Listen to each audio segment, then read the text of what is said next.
ide na koš! 5 sekundi! Gol! Bravo, Cibona je osvojila finale i Euroligu. I da zabije Blažić, ovo nema više ničega. Pobjeda Cibone, 70. Jedna riječ mi bila to, neopisivo.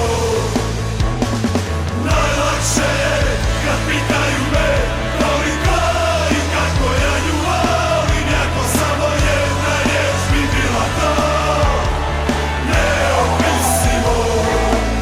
Nikad zaboravit neću to što rekao je.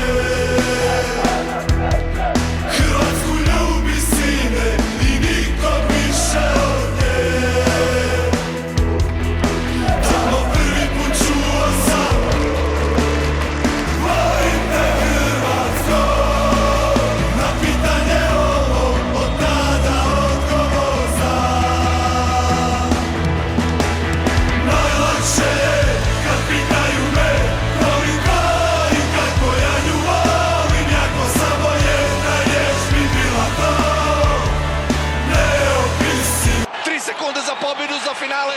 Smith preko Uđi, molim te. Smith! Uđi, molim, gol! Gol, majstore! Partizan je dobio slučaj Kecman, ovo je nevjerojatno. Sve se u životu vraća. Ovo je nevjerojatno. Kakav Hrvatsko ovo je čisto ludilo. Ja ne znam da li postoji itko u Hrvatskoj. U Srbiji sigurno nitko. Ko je vjerovao u hrvatsko finale. Dva Euroliga.